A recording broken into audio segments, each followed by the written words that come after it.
kira-kira.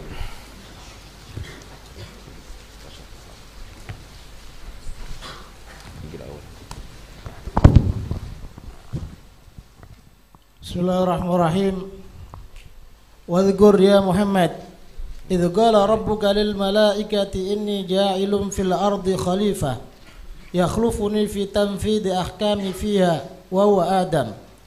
Qalu ataj'alu fiha man yufsidu fiha bil ma'asi wa yasfiku ad-dima' yuriku bil qatli kama fa'ala banul jan wa kanu fiha falamma afsadu arsalallahu alaihim al malaikata fatarraduhum bilal jazair wal jibal wa nahnu nusabbihu mutalabbisina bihamdika ay naqulu subhanallah bihamdi wa nuqaddisu lak nunazzihuka amma la yaliku bika fallam zaida wal jumlah hal ay fa nahnu ahaqu bil istikhlaf qala ta'ala inni a'lamu ma la ta'lamun minal maslahah fi istikhlaf Adam wa anna dhurriyyatahu fihim al mudhi wal as fayadharu al adlu bainahum Wa anna dzurriyyatahum fihim al mudhi wal as wal asi fayadharu al adlu bainahum faqalu la yakhluqu rabbuna khalqan akrama alayhi minna wala a'lama lisabkina lahu wa ru'yatina ma lam yarahu fa khalaqallahu ta'ala adama min adimil ardi ay wajhiha bi an qabada minha qabda min jami' alwaniha wa ujinat bil miyahil mukhtalifa wa sawwahu wa nafakha fihi ar-ruh fa sara hayawanan hassasan ba'da an kana jamadan wa 'allama adama al-asma'a. Syafi.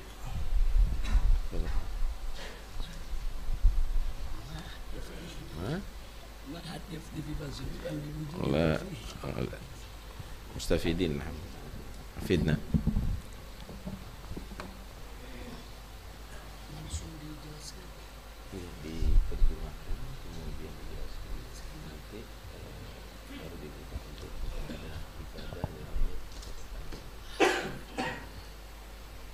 Bismillahirrahmanirrahim. Walhamdulillah wassalatu wassalamu ala Rasulillah wa ala alihi wa sahbihi wa mawala. Ahiba'il kiram isma'u rahimakumullah.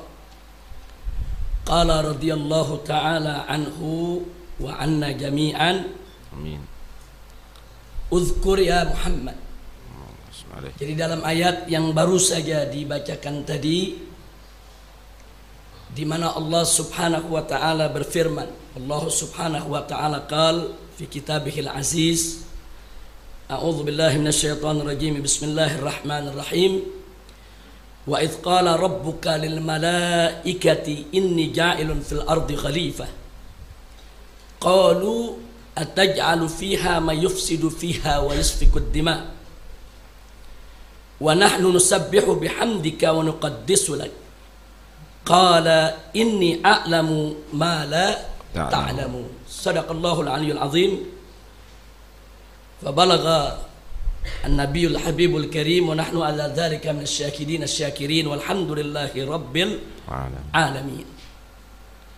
Ahiba'il kiram, di dalam tafsir Jalalain dijelaskan oleh sahibut tafsir bahwa makna idh di sini adalah uzkur ya Muhammad. Artinya ingatlah ya Muhammad, ketahuilah ya Muhammad tentang suatu peristiwa di mana tatkala Allah Subhanahu wa taala Tuhanmu, idh qala rabbuk, tatkala Tuhanmu mengatakan, berfirman, lil malaikah, al malaikah jam'u malak. Al-malaikah adalah bentuk jamak daripada kata malak. Jadi tatkala Allah Subhanahu wa taala berfirman kepada para malaikat, inni ja'ilun fil ardi khalifah, itu bahwa sesungguhnya aku akan menjadikan di atas muka bumi ini khalifah.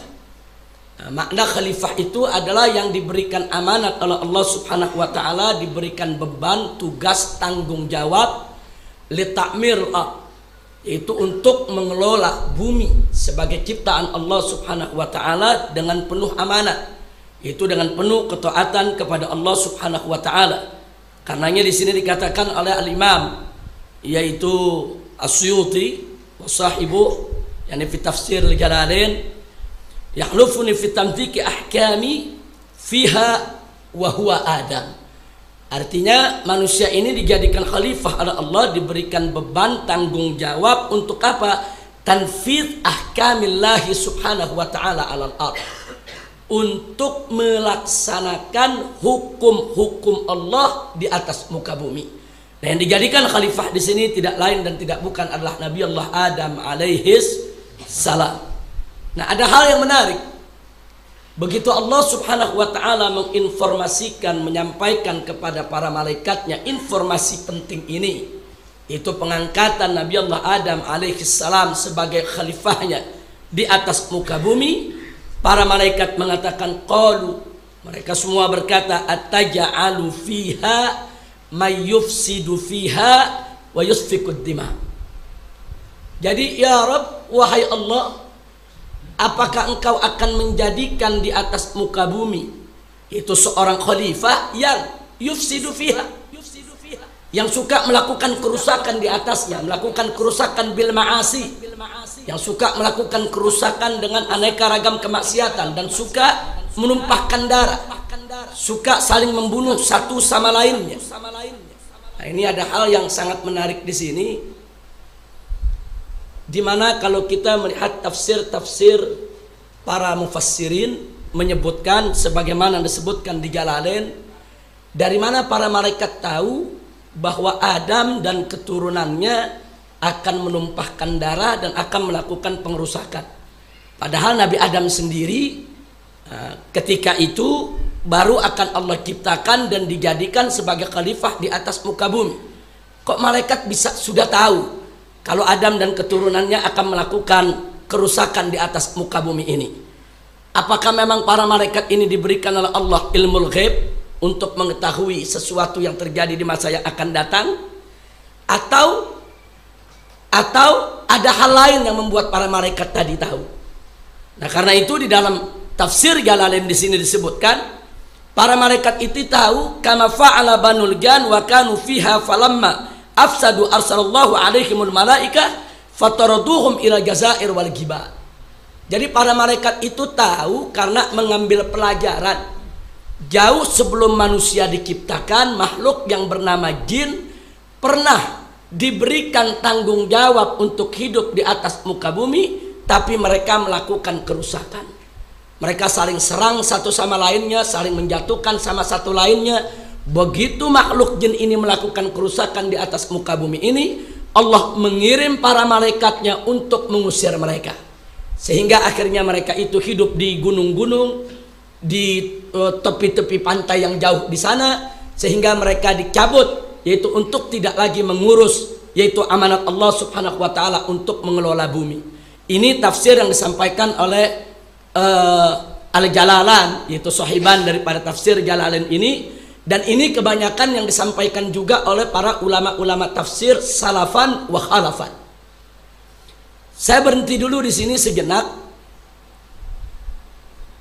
Perlu kita waspadai bahwa ayat ini juga dijadikan dalil oleh kelompok liberal di dalam mendukung teori evolusi Darwin.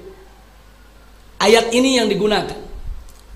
Jadi ada teori evolusi Darwin yang mengatakan manusia ini sebetulnya muasalnya dari monyet, yang kemudian monyet di zaman dahulu kala ini, purbakala ini, mengalami evolusi, perubahan secara sedikit demi sedikit, sedikit demi sedikit, sampai akhirnya menjadi sosok manusia. Nah, lalu apa hubungan ayat ini dengan teori tersebut? Ada sebagian kelompok liberal yang mengatakan malaikat tatkala mengatakan di hadapan Allah, ataj'alu fiha may yufsidu fiha, ya Allah, apakah kau akan menjadikan di atas muka bumi ini seorang khalifah yang akan melakukan kerusakan? Dari mana malaikat tahu? Sebab sebelum penciptaan Adam, ada Adam lain yang diciptakan oleh Allah. Ini menurut pemahaman liberal.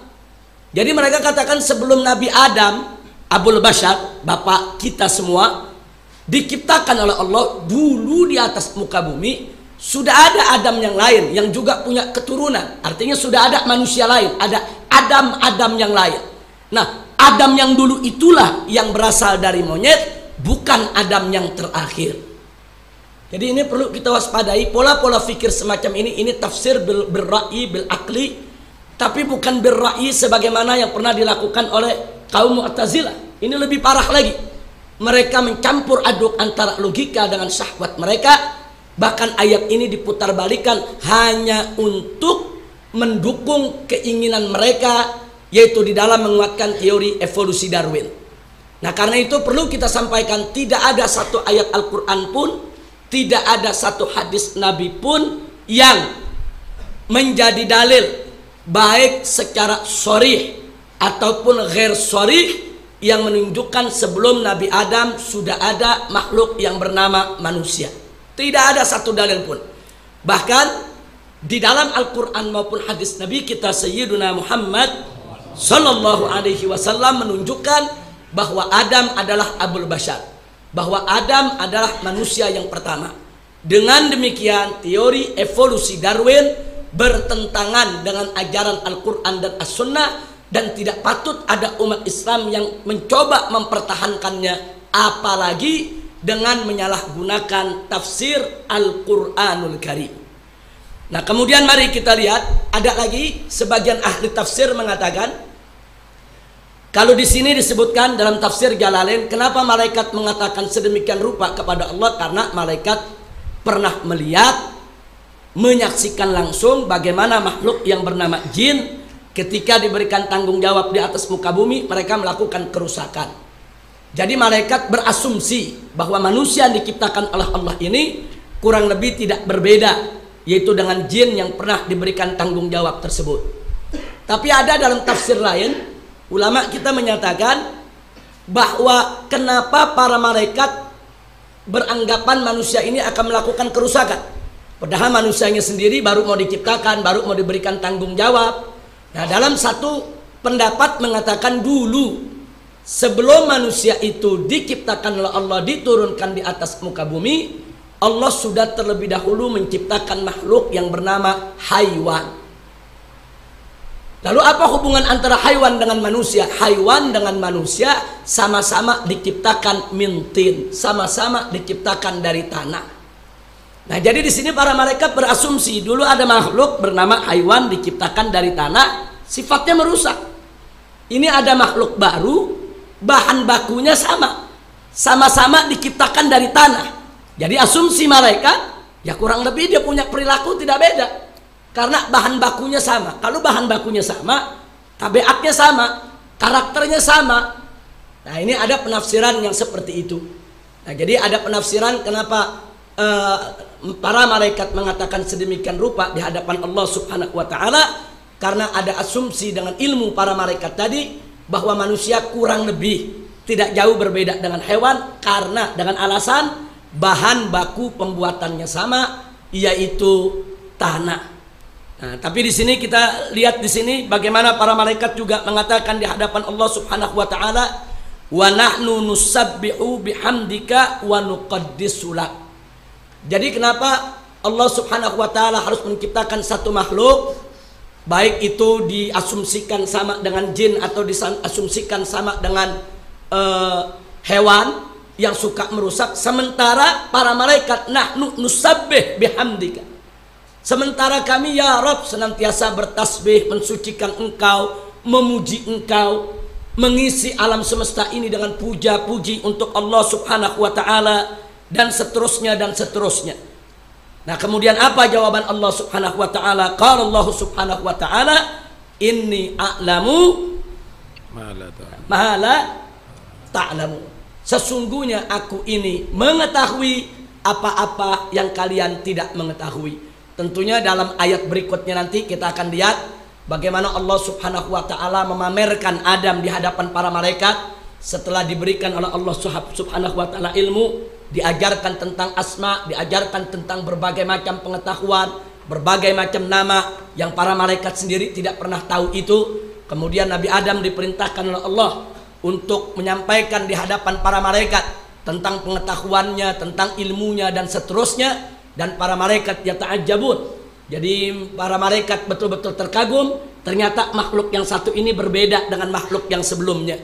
Walaupun manusia itu bahan bakunya sama dengan haiwan, sama-sama dari tanah, tapi ada keistimewaan manusia yang tidak dimiliki oleh hewan, yaitu al-aql yang Allah Subhanahu wa taala berikan kepada Adam, sehingga Nabi Allah Adam menerima ilmu yang luar biasa dari Allah, yang kemudian ilmu itu Allah yang perintahkan untuk dipamerkan di hadapan para malaikat, sampai akhirnya para malaikat yaitu mengakui bahwasanya Allah Maha Suci, tidak ada ilmu bagi siapapun termasuk yaitu bagi malaikat kecuali yang diberikan oleh Allah Subhanahu wa taala. Tentunya itu merupakan tafsir lanjutan daripada ayat ini. Saya tidak ingin panjang ke sana, hanya saya ingin mengingatkan di sini bahwa ayat ini harus kita tafsirkan sesuai dengan tafsir para ulama salaf kita. Jangan sampai kita terpancing dengan pemikiran-pemikiran yang sesat menyesatkan dengan menggunakan ayat suci Al-Quranul Karim untuk mendukung daripada hawa nafsunya. Nah, kemudian ada satu lagi. Kadang-kadang kaum liberal mengatakan di sini, mereka mengatakan, coba kita lihat ini, malaikat protes kepada Allah. Jadi mereka bilang ini dalil untuk protes. Jadi yang namanya protes itu adalah suatu hal yang memang harus dilakukan oleh manusia dengan dalil malaikat sendiri kepada Allah protes. Saudara, kita menafsirkan Al-Quran harus adaban. Kita harus punya adab kepada Allah Subhanahu wa taala, karena yang kita tafsirkan adalah firman Allah, kalam Allah. Tidak boleh kita sembarangan untuk menafsirkannya bil ra'yi bil aqli, apalagi ingin memutarbalikan, apalagi at-tala'ub bil ayatil karimah. Nah, karena itu yang perlu kita luruskan di sini, para malaikat ini bukan protes kepada Allah, karena malaikat itu adalah makhluk yang tidak pernah khianat maksiat kepada Allah. Makhluk yang diciptakan oleh Allah Subhanahu wa taala min nur, dari awal penciptaannya ila yaumil qiyamah, mereka tidak akan pernah maksiat kepada Allah Subhanahu wa taala. Jadi jangan pernah berpikir malaikat tidak ridho dengan putusan Allah, malaikat sehingga protes dengan Allah punya keputusan, malaikat tidak ridho dengan Allah punya ketetapan, maka semua itu adalah pemikiran yang jauh daripada kebenaran. Di sini malaikat hanya menyampaikan keheranannya, dan itu sesuatu yang wajar. Malaikat menyampaikan keheranannya kepada Allah. Kok ada makhluk yang diciptakan dari tanah dijadikan sebagai khalifah di atas muka bumi, padahal ada makhluk lain yang pernah Allah ciptakan sebelumnya juga dari tanah melakukan kerusakan di atas muka bumi. Ada apa sebetulnya di balik ini semua? Jadi sangat tidak adab sekali kalau kemudian ayat ini kita jadikan dalil seolah-olah malaikat ini protes, mendemo Allah Subhanahu wa taala, tidak terima yaitu dengan apa namanya, dengan Allah punya keputusan. Kemudian di sini ada lagi yang mengatakan malaikat betapa menunjukkan dirinya, kami ini yang mensucikan Allah, kami yang mengagungkan Allah, seolah-olah malaikat itu takabur, merasa lebih berhak untuk menjadi khalifah daripada manusia, padahal malaikat bersih daripada sikap takabur. Sikap takabur adalah sifat iblis, bukan sifat malaikat. Nah, karena itu di dalam menafsirkan ayat ini jangan ada suudzon kepada para malaikat. Malaikat tidak pernah takabur, malaikat tidak pernah yaitu di hadapan Allah Subhanahu wa taala merasa mereka lebih mulia, lebih suci, lebih agung, lebih bagus daripada manusia yang diciptakan oleh Allah. Dan malaikat tidak pernah protes keputusan Allah Subhanahu wa taala, hanya para malaikat menyampaikan keheranannya, sesuatu yang di luar ilmu para malaikat. Makanya di ayat berikutnya kan malaikat akhirnya mengakui bahwa la ilma lana illa ma'allamtana, tidak ada ilmu bagi kami ya Allah kecuali yang kau ajarkan kepada kami. Jadi malaikat akhirnya mengakui juga di hadapan Allah keterbatasan ilmu mereka, keterbatasan pengetahuan mereka. Jadi apa yang malaikat sampaikan semata-mata muncul dari keterbatasan ilmu pengetahuan mereka, bukan dari ketakaburan mereka, bukan dari sifat keras kepala mereka. Nah baiklah ya ikhwan, ahibba'i rahimakumullah. Sebelum saya akhiri sedikit apa yang perlu saya sampaikan, yaitu dalam pembacaan tafsir ini, saya hanya ingin mengingatkan, tolong hati-hati.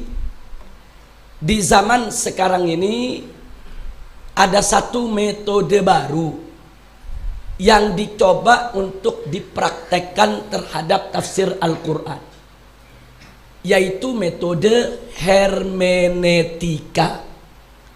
Dan dengan menyesal saya sampaikan, metode hermeneutika ini sudah menjadi mata kuliah wajib di beberapa universitas Islam negeri. Yang saya sesalkan adalah metode hermeneutika tadi dipelajari bukan untuk kita tanggapi, tapi untuk kita terapkan. Nah ini yang berbahaya. Apa itu hermeneutika? Hermeneutika itu adalah metodologi penafsiran Bible. Jadi metodologi penafsiran Bible itu adalah kitab Injil yang sudah muharraf, yang sudah diselewengkan. Itu ada metode penafsirannya, di mana metode ini digunakan oleh para agamawan, rohaniawan, umat Kristiani di dalam menafsirkan kitab suci mereka. Kenapa metode ini lahir? Karena sebelum ada metode ini, banyak agamawan kebingungan di dalam menafsirkan Bible yang isinya banyak bertentangan dengan ilmu pengetahuan modern, banyak bertentangan dengan sains modern, sehingga banyak umat Kristiani memprotes gereja. Dulu tidak ada Protestan, dulu ada hanya satu Kristiani. Tapi setelah banyak ayat-ayat Bible bertubrukan dengan sains modern, akhirnya para ilmuwan mempertanyakan keotentikan, keoriginalan, kemurnian daripada Bible itu sendiri. Karena menurut mereka kalau ini kitab suci, benar dari Tuhan, nggak mungkin bertentangan dengan ilmu pengetahuan modern. Nah, untuk persoalan itu banyak ilmuwan yang diseret oleh gereja dan dihukum mati. Termasuk Galileo ketika mengatakan, melanjutkan daripada teori Kopernikus, mengatakan bumi itu bulat, mengatakan bumi itu berputar pada porosnya dan seterusnya. Galileo itu diseret dan diadili, disidang oleh gereja dan diminta untuk bertaubat, mencabut teorinya. Kalau tidak, Galileo akan dibakar hidup-hidup. Akhirnya Galileo tidak berani untuk menanggung penderitaan tadi. Galileo mencabut dia punya teorinya, tunduk kepada putusan gereja. Nah, jadi ada ayat-ayat Bible. Jadi para ahli gereja ini mengatakan Bible nggak pernah mengatakan bumi itu bulat. Bible nggak pernah mengatakan bumi itu berputar pada porosnya. Kau sudah mengatakan yang Tuhan tidak pernah mengatakannya. Maka itu Galileo dianggap sesat, dianggap murtad, dan Galileo akhirnya diadili. Ini bukan Galileo saja, hampir banyak ilmuwan. Yang akhirnya lahirlah seorang tokoh pembaharuan bernama Martin Luther di Jerman. Dia tidak terima kesewenang-wenangan gereja untuk menghukum mati para ilmuwan. Nah, akhirnya Martin Luther ini membentuk satu gerakan menolak daripada kekuasaan gereja, absolut kekuasaan gereja terhadap penafsiran Bible.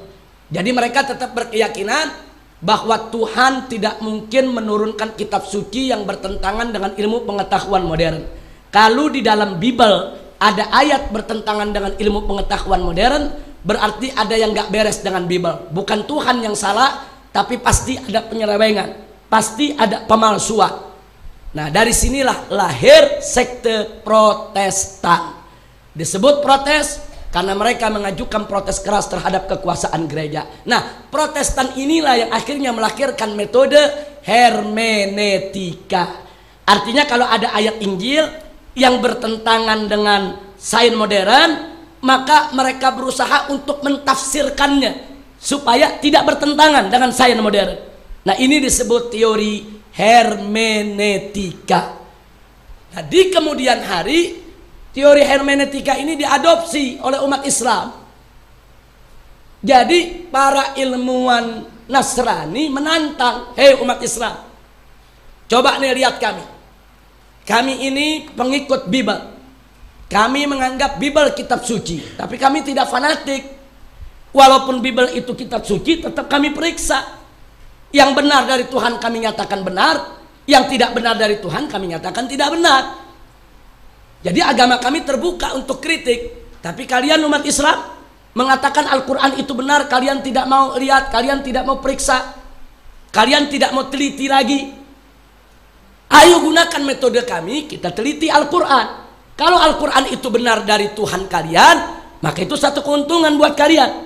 Tapi kalau ternyata di dalam Al-Quran itu ada kepalsuan, kalian bisa memperbaikinya supaya agama kalian ini cocok untuk setiap zaman dan setiap tempat. Jadi dengan pemikiran semacam itu ada segelintir cendekiawan-cendekiawan Muslim terpengaruh. Mereka anggap ini sifat, oh ini sifat netral, ini sifat independen, ini sifat objektif. Kalau begitu semua kitab suci yaitu harus kita teliti ulang kembali. Akhirnya sebagian daripada umat Islam cendekiawannya menggunakan teori metodologi daripada hermeneutika untuk menafsirkan Al-Quran. Dan kini akhirnya metodologi tersebut masuk ke Indonesia. Kelompok liberal di Indonesia yang dimotori oleh jaringan Islam liberal mencoba untuk membuat tafsir Al-Quran edisi kritis. Jadi isinya mengkritisi semua tafsir-tafsir ulama salaf apalagi khalaf, dan harus disesuaikan dengan tuntutan kehidupan modern, termasuk ayat yang kita ceritakan tadi. Ayat ini diutak-atik, berarti teori Darwin itu betul. Nah ini kan ada ayatnya. Malaikat mengatakan kepada Allah, yaitu bahwa kenapa ada makhluk yang akan melakukan pengerusakan dijadikan khalifah, padahal Nabi Adam sendiri belum diciptakan, padahal keturunannya sendiri belum ada. Oh kalau gitu sebelum Nabi Adam sudah ada Adam yang lain. Adam yang lain itulah yang berasal dari evolusi, teori Darwin, dan seterusnya dan seterusnya. Tidak sampai di situ. Saya kasih satu contoh. Satu contoh saja metodologi hermeneutika. Allah mengharamkan minuman keras. Wallahu subhanahu wa ta'ala qala innamal khamru wal maisiru wal ansab wal azlam rijsun min amali syaitan fajtanibu la'allakum tuflihun. Kita menerima hukum ini sepenuhnya ridho tanpa sedikit keraguan, sudah final sampai hari kiamat. Tapi bagi kaum liberal ini belum final. Belum finalnya kenapa? Mesti diselidiki dulu. Kenapa khamr itu di zaman Nabi diharamkan?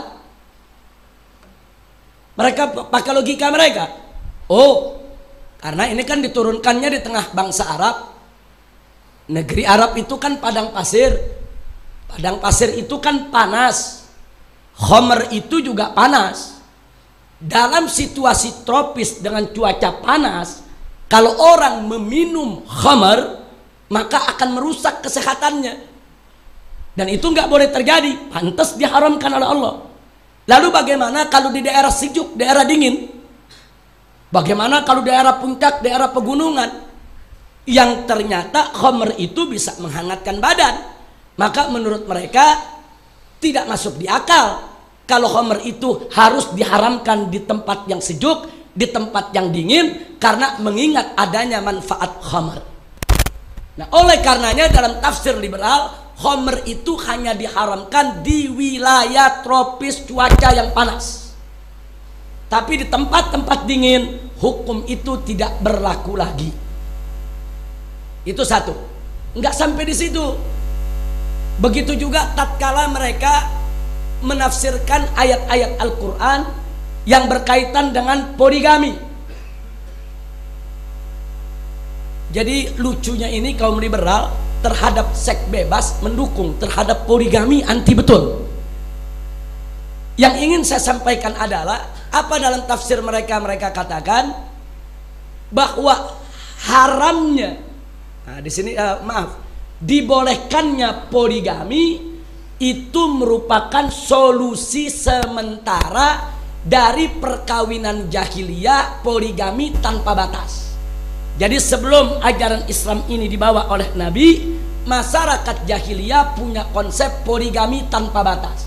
Mau punya istri 10, 20, 30 tanpa batasan. Datang Islam membatasi poligami, hanya boleh sampai 4 saja. Nah, bagi kita poligami sampai 4 ini sudah final. Karena Allah sudah menyatakan dalam Al-Qur'anul Karim, al-yauma akmaltu lakum dinakum. Jadi Allah sudah turunkan Islam ini sempurna, Al-Quran ini sempurna, hukumnya sudah final, tidak boleh diubah. Tapi bagi kalangan liberal ini belum final. Mereka katakan, mari kita pelajari sejarah. Kenapa dulu poligami dibatasi 4? Karena di zaman jahiliyah poligami tanpa batas. Kalau langsung dilarang, tentu masyarakat supaya mereka terima, halalkan dulu poligami tapi batasi sampai 4. Berarti tujuan syariat Nabi menghapus poligami, cuma belum sempat dihapus, Nabi sudah meninggal. Nah, kita yang memahami itu harus melanjutkan perjuangan Nabi. Kalau tujuan syariat Nabi menghapus poligami, kenapa sekarang tidak kita hapus itu poligami? Karena itu poligami itu haram. Di zaman sekarang ini sudah tidak boleh lagi umat Islam poligami, karena itulah sebetulnya daripada mereka pakai dalil maqasidus syariah, mereka pakai dalil yaitu al-maslahah, mereka pakai dalil-dalil lainnya, seolah-olah syariat ini tidak sempurna. Ini kalau kita mau sampaikan, saudara, banyak sekali ayat-ayat hukum yang mereka putar-balikan. Tapi tentunya bukan sekarang waktunya. Insya Allah di lain kesempatan, itu dengan izin Habib Taufik hafizahullahu ta'ala wa ra'ah, famatallahu bituli hayatih wa nafa'ana bi ulumih fid dini wad dunya wal akhirah. Insya Allah suatu ketika nanti kita bisa yaitu mengadakan semacam apakah itu daurah, dialog, diskusi untuk menjelaskan lebih jauh apa itu hermeneutika. Jadi tolong dipahami bahwa saat ini kelompok-kelompok liberal di dalam menafsirkan Al-Quran, di dalam mentakwil hadis, mereka semua memakai metodologi hermeneutika. Jadi kita mempelajari hermeneutika bukan untuk kita terapkan araftus syar la li syarrin. Nah, jadi sebagaimana diajarkan oleh Al-Imam Al-Ghazali dalam kitab Ihya, kita mengetahui mempelajari atau mengetahui sesuatu yang buruk bukan untuk kita jatuh dalam keburukan, justru untuk kita terhindar jangan sampai jatuh dalam keburukan. Nah, mudah-mudahan di lain waktu kita bisa membahas itu lebih jauh lagi. Saya hanya ingin menginformasikan karena kebetulan hari ini dapat ayat soal inni ja'ilun fil ardi khalifah, saya jadi ingat yaitu paparan daripada kaum liberal, sehingga saya informasikan supaya bisa meningkatkan kewaspadaan kita semua. Nah, intinya tafsir ini saya hanya tutup satu, tidak ada tafsir yang lebih baik daripada tafsir ulama salaf kita, tidak ada tafsir yang lebih baik daripada tafsir maksur. Dan jangan sekali-kali kita sembarangan menafsirkan Al-Quran tanpa ilmu pengetahuan, karena Al-Quran adalah kalamullah. Kalau ucapan seorang presiden tidak boleh sembarangan ditafsirkan oleh para menteri, lalu bagaimana dengan firman Allah? Lebih tidak boleh sembarangan ditafsirkan oleh hamba-hambanya, saudara. Nah, karena itu mudah-mudahan Allah memberkahi kita semua, dan mudah-mudahan tafsir yaitu Jalalain ini yang kita selalu pelajari membawa keberkahan buat kita semua.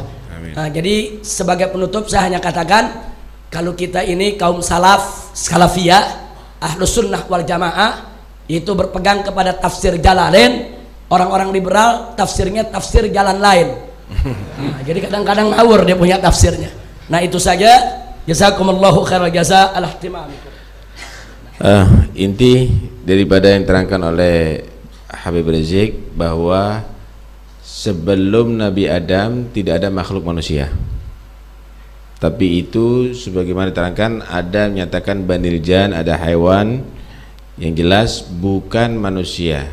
Manusia adalah Nabi Adam Abul Bashar, dan itu membatalkan teori Darwin. Yang kedua,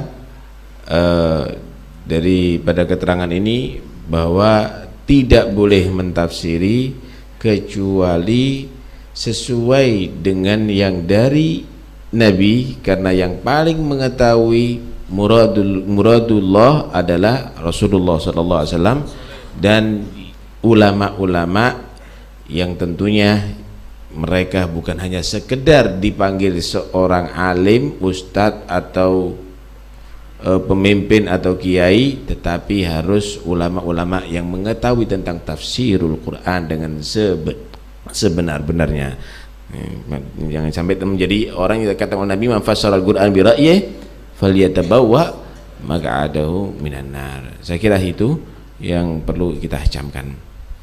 Monggo silakan, mungkin ada tambahan ifadah atau yang perlu dipertanyakan.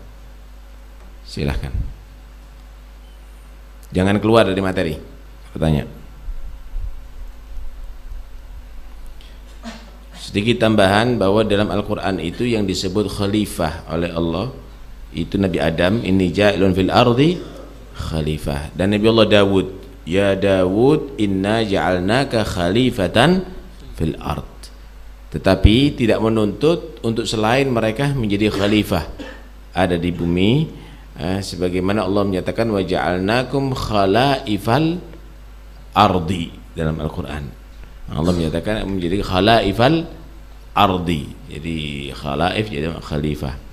Dan khalifah di sini bukan mengganti Allah, tetapi untuk tanfidul ahkam, untuk mengajarkan dan mengeterapkan hukum-hukum Allah di atas bumi kepada manusia dari itu.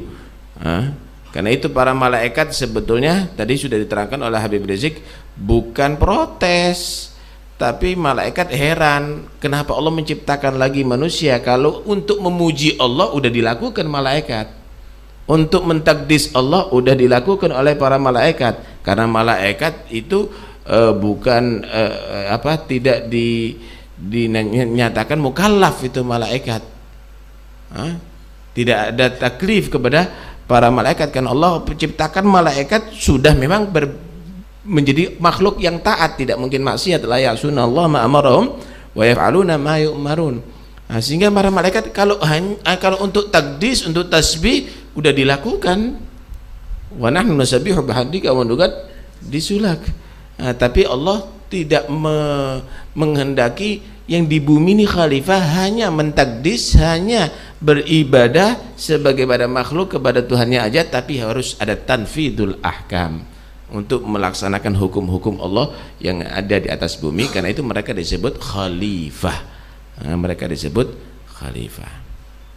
Nah, ada yang lainnya? Allah. Assalamualaikum warahmatullahi wabarakatuh. Salam. Ini ada pertanyaan. Sebenarnya nggak perlu salam lagi lah, ya, langsung aja. Tadi itu malaikat ketika Allah Subhanahu wa ta'ala hendak menciptakan manusia, malaikat mengatakan mereka akan merusak, membuat kerusakan yang ada di bumi dengan asumsi bahwasannya sebelum manusia diciptakan bangsa hewan yang bahan bakunya sama.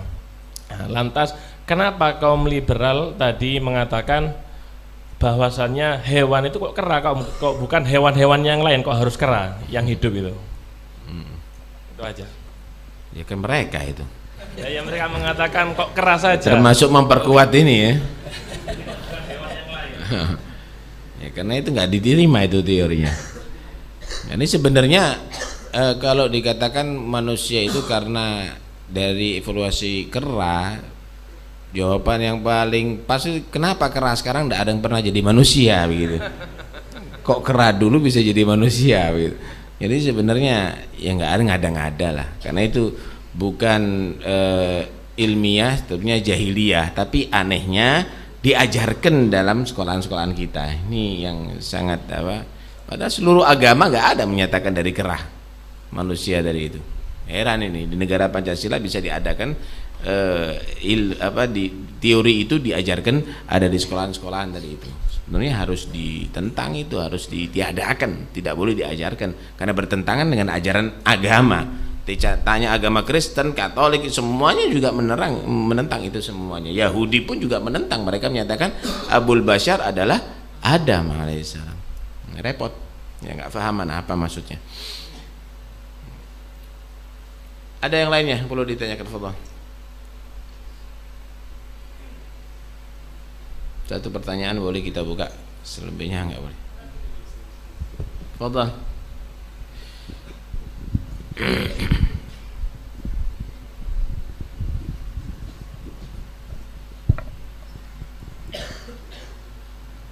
Bismillahirrahmanirrahim. Apa kiat-kiat yang bisa kita terapkan dalam keluarga, dalam masyarakat sekitar kita untuk mengantisipasi bahaya liberal ini? Soalnya kita jujur, kita kadang-kadang kewalahan membedakan mana yang liberal dan mana yang sesat-sesat lainnya. Kiat-kiat yang paling jitu, yang paling efisien saya rasa ya.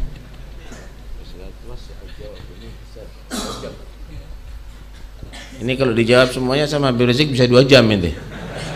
Nah, karena itu kita minta Habib Rizik untuk mempersingkat supaya kita masuk kepada hadis dan kalam salaf sebentar lagi. Jazakumullahu khairal jaza. Sebetulnya ada satu kiat yang luar biasa yang sudah Allah berikan dalam Al-Qur'anul Karim dan diamanatkan kepada kita semua. Wallahu subhanahu wa ta'ala qala fas'alu ahla dzikri in kuntum la ta'lamun. Tanyakan kepada ahli dzikir, tanyakan kepada ulama, tanyakan kepada fuqaha. Itu tatkala kamu tidak mengetahui persoalan. Sebetulnya kiat di tengah masyarakat simpel. Kalau masyarakat membaca koran atau majalah atau mendengar sesuatu di televisi dan lain sebagainya yang menyangkut urusan agama, jangan langsung ditelan bulat-bulat. Nah, kita kembalikan kepada guru kita kembalikan kepada syekh kita kembalikan kepada habib kita bawa ke majelis kita tanya. Kalau ini mau dipegang, insya Allah masyarakat, keluarga kita di rumah tidak akan pernah mudah terpengaruh oleh pemikiran-pemikiran yang sesat dan menyesatkan, baik itu pemikiran liberal atau pemikiran-pemikiran lainnya di luar Ahlus Sunnah wal Jamaah. Jadi kuncinya bagi masyarakat awam atau juga bagi kalangan santri, yaitu jangan lupa untuk ta'alluq bisyekh, untuk jangan lupa ta'alluq kepada guru. Nah, di sini kita ada majelis, di sini ada Habib Taufik yang mengajar dan habaib-habaib yang lainnya. Kenapa kita harus menafsirkan sendiri? Kenapa kita harus telan sendiri itu berita-berita yang ada? Tanyakan kepada guru kita, ikuti fatwanya. Karena dulu para ulama salaf kita tatkala mereka belajar begitu juga. Mereka semua bertanya kepada guru. Jadi nggak ada mereka belajar dari kitab sendirian. Nah, sampai-sampai ada ulama kita mengatakan barang siapa yang belajar tanpa guru berarti sama juga gurunya setan. Nah, kenapa sedemikian rupa dikatakan? Karena godaan syaitan pintunya akan lebih terbuka untuk setan menggoda anak manusia manakala dia tidak mau mengikuti bimbingan guru. Jadi sekali lagi, soal guru ini sangat penting sekali, soal syekh sangat penting sekali. Saya hanya menyampaikan satu kiat yang diamanatkan oleh Allah Subhanahu wa taala dalam Al-Qur'an tadi. Tolong jangan kita tinggalkan ulama, jangan tinggalkan fuqaha yang kita tahu ilmunya, kita tahu akhlaknya, kita ikuti mereka. Berbagai macam persoalan yang ada di sekitar kita tanya. Kadang-kadang kita nggak tahu, kita dengar TV kelihatannya indah, ternyata bukan pendapat Ahlus Sunnah. Nah, kita dapat dari TV kayaknya luar biasa nih, bagus. Kadang-kadang kalimatul haq yuradu biha batil. Nah, yang tahu itu siapa? Yang tahu itu adalah para guru kita, ulama kita, fuqaha kita yang mereka punya basirah, yaitu dengan ilmu pengetahuan mereka dan nurani mereka, insya Allah kita akan tetap bisa terpelihara. Saya rasa itu yang bisa kita jawab. Jazakumullahu khairal jazaa. Ya, jangan hanya sekedar baca kitab kemudian langsung kita ambil satu kesimpulan. Ada satu cerita di satu daerah lagi datang rombongan ulama-ulama besar, disambut oleh orang yang ditokohkan di situ. Waktu itu lagi puasa semuanya. Kemudian anehnya waktu buka puasa setiap orang dikasih sajian 2 anak ayam yang disuguhkan untuk dimakan makanan itu. Heran, ini semuanya heran, kok kembar semuanya ini. Buka puasanya kan biasanya macam-macam kalau gua ini anak ayam semuanya. Ditanya, kenapa kamu lakukan ini? Karena amalan bisunnah, kata dia, ngamalkan sunnah Nabi, kata dia. Loh, sunnah kita berbuka dengan 2 anak ayam ini? Iya. Apa sunnahnya, dari mana dasarnya? Lis-shaimi farkhatan, katanya. Lis-shaimi farkhatan, farkhah itu anak ayam gitu ya. Bagi orang puasa itu ada 2 anak ayam untuk bukanya. Keliru, salat ada titiknya, ada di situ, tapi titik liar, bukan karena lis-shaimi farhatan, dia bacanya lis-shaimi farkhatan. Nah, ini jadinya kacau jadinya, ya enggak? Nah, karena itu enggak bisa belajar. Nah, sehingga namanya tulisan cetakan itu bisa salah kok. Nah, kalau dari guru insya Allah bisa mengarahkan kepada yang benar nantinya. Nah.